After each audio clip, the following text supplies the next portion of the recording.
자, 오늘 우리가 읽어야 114 말씀은 열왕기하 15장 한 장하고 그다음에 요나서입니다. 요나서 1장부터 4장. 요나서 아시죠? 그 선지자인데 불순종해가지고 물고기 뱃속에 들어갔다가 3일 만에 다시 이렇게 나와서 이렇게 하나님 말씀에 또 순종해야 하는 그런 선지자. 요나서 말씀은 이제 작년에 제가 이제 전달을 했기 때문에 이제 오늘은 또 열왕기하 15장 한 부분 또 살펴보고 우리 함께 기도하는 시간 갖기로 하겠습니다. 15장의 이 한 장만 봐도 지금 왕이 6명 이상이 나옵니다. 6명이 나옵니다. 뭐 물론 남유다의 왕과 또 북이스라엘 왕이 이렇게 이제 교차적으로 나오고 있습니다. 그리고 이 아사랴는 이제 우리가 알고 있는 우시야 왕입니다. 우시야 왕. 우시야 왕이 그나마 평균치를 많이 올려놨습니다. 52년의 왕을 통치를 합니다. 굉장히 오래 한 거죠. 그런데 이제 그 다음에 북이스라엘과 남유다의 왕들을 보면은 뭐 6개월, 스가랴 6개월, 그리고 살룸이라는 왕은 한 달 왕이 됐는데 또 그의 신하가 배신을 해서 죽여버립니다. 신하가 왕을 죽이고 또 자기가 왕이 됩니다. 그래서 무나헴이 10년, 부가이야가 2년, 그리고 이스라엘 왕 베가가 20년, 요담이 16년. 뭐 오늘날 뭐 우리나라의 대통령제에 비하면 그나마 많이 했지만 그 당시에 보통 이제 왕들을 보면은 뭐 다윗 솔로몬이 40년 뭐 이 정도 하지 않습니까? 뭐 6개월 뭐 한 왕도 있고 뭐 아까 말했던 한 달, 2년 뭐 이런 것처럼 지금 그 통치하는 그 나라가 굉장히 불안정합니다. 왜냐하면 누가 누구를 배신하고 또 옆에 있는 나의 신하가 오른팔이 나를 죽이고 왕이 될 수도 있는 그러한 지금 국가의 정세가 남유다나 북이스라엘이나 여러 가지 어려움에 처해 있는 상황이 있습니다. 굉장히 다툼이 많았고 혼돈스러웠어요. 그래서 불안하고 또 평화롭지 못한 그런 상황에 놓여 있습니다. 뭐 이런 것들이 왜 일어나는가?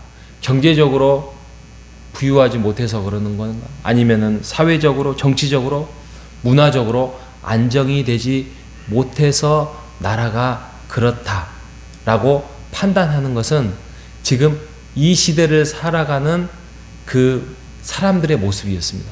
그런데 그게 아니었죠. 경제가, 문화가 아니면은 어떤 그 뭐 정치적인 혼란, 일시적인 상황 이런 것이 아니라 그 모든 것들이 한 가지 이유였어요. 하나님의 뜻을 떠났습니다. 하나님의 말씀을 떠났기 때문에 이러한 불안과 평화롭지 못한 일들이 전개되죠. 하나님을 떠나거나 멀리하면 어떤 일이 벌어지느냐? 어떤 일이 벌어지냐면 뭐 여러 가지의 중간중간에 뭐 가슴이 답답하거나 뭐 좀 죄책감이 들거나 이런 현상이 있겠지만 결국에는 성경은 사람이 타락을 한다라고 말합니다. 로마서에 보면 사람이 타락을 해요. 자기의 좋은 계획대로 자기의 뜻대로 가면은 사람이 타락을 합니다. 타락이라는 것은 악행을 행한다는 거죠. 하나님과의 전혀 상관없는 악행을 행해요. 그런 모습을 보고 하나님이 안타까우셔요. 안타까우셔요. 아무리 말씀으로 하나님이 또 손길로 인도를 하는데 그거를 듣지도 못하고 깨닫지도 못하고 자기의 길을 쫓아가는 그 모습을 보고 하나님이 안타까워하신다라고 합니다. 어떻게 해야 될까? 어떻게 할까? 지금 이러한 왕들의 모습을 보면서 15장에 보면은 15장 예를 들면은 9절에 보면 이렇게 말합니다. 그의 조상들의 행위대로 여호와의 보시기에 악을 행하여 이스라엘로 범죄하게 한 느밧의 아들 여로보암의 죄에서 떠나지 아니한다. 그리고 18절에도 그렇습니다. 18절에도 여호와의 보시기에 악을 행하여 이스라엘로 범죄하게 한 느바데앗을 여로보암의 죄에서 떠나지 아니했다. 24절도 그렇습니다.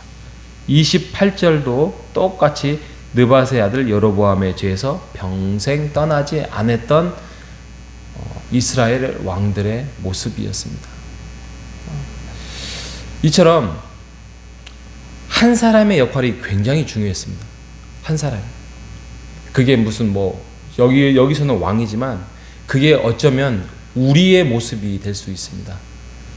나의 행동, 나의 행실 하나로 인하여서 우리의 가정이 또 우리 주위에 있는 사람이 혼란을 가져오거나 아니면 그 죄를 닮아가거나 그래서 그게 죄인지도 모릅니다. 사람이 탐욕을 갖기가 쉬워요. 탐욕을. 예를 들면 어떤 물건에 대해서 별거 아닌 것 같은데 야 내가 그 물건 하나를 갖고 싶어요. 그러면 사람이 양심의 가책과 싸우다가 결국에는 그 탐욕 속에서 그 물건을 쟁취하려고 계획을 세우고 그래서 그거를 습득을 하면 매우 기뻐하고 즐거워합니다. 그런데 이게 이제 시작인 거죠. 그러다가 점점 더 커지는 것이 사람의 탐욕이고 욕심이라는 것입니다. 아마 그런 것도 다른 사람이 그거에 대해서 그렇게 행동해도 괜찮더라. 하나님이 벌을 내리지 않더라. 크게 문제 없더라. 이런 것들을 보고 배우고 느끼고 또 부모들이 또 아니면은 이웃의 사람들이 나의 친구들이 그렇게 행했기 때문에 크게 천둥번개를 쳐서 내가 사라지거나 죽음을 당하거나 아프거나 그러지 않기 때문에 그러니까 이 죄의 습관이라는 것은 아주 오염도가 전염도가 아주 높습니다. 그래서 교회 공동체 안에서 그런 것들이 들어오지 않도록 우리 개인 하나가 이 여로보암의 그 죄를 쫓아가지 않도록 우리가 조심해야 될 것입니다. 가급적이면 선행을 베풀려고 우리가 선행을 다 행할 수 없잖아요. 근데 집에서 연약한 부분들을 다 보여줄 수는 있지만 그나마 교회 안에서 우리가 선한 말, 선한 행동 그러려고 애를 써야 됩니다. 가식적이라고요? 아니에요. 그게 훈련입니다. 그게 훈련이에요.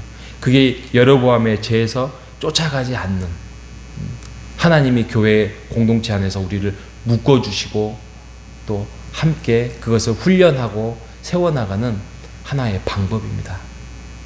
그러니까 나는 가식적으로 살기 싫어. 그래서 교회에서 우리가 하고 싶은 말, 내가 그냥 집에서 했던 거, 밖에서 했던 행동 똑같이 해서는 안 됩니다. 그리고 여러분들은 그나마 훈련이 잘 되었기 때문에 그러지 않으시잖아요. 근데 거기보다 더 한 단계 더 섬기고 더 기도하고 또 세워주려고 하고 그런 모습을 살아갈 때에 믿음에 연약한 또 분들이 그것을 보고 배우고 할 수 있을 것입니다.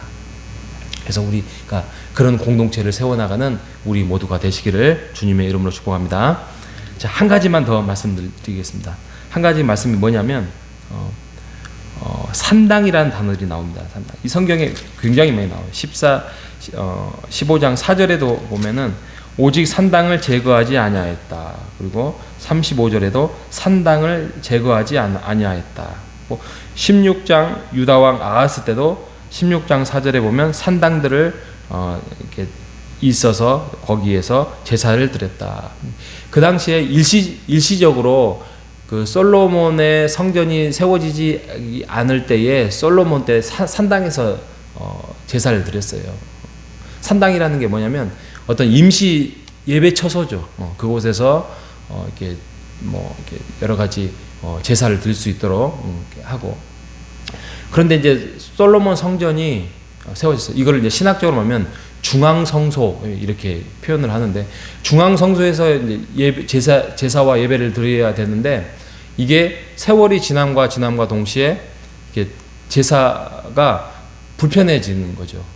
그래서 멀리 성전까지 예루살렘까지 갈 필요 있어요. 그래서 이제 자기의 집 앞에 자기의 동네 앞에서 산당을 만들어서 또 있으니까 옛날에 거기를 복구해서 다시 하나님께 제사를 드려.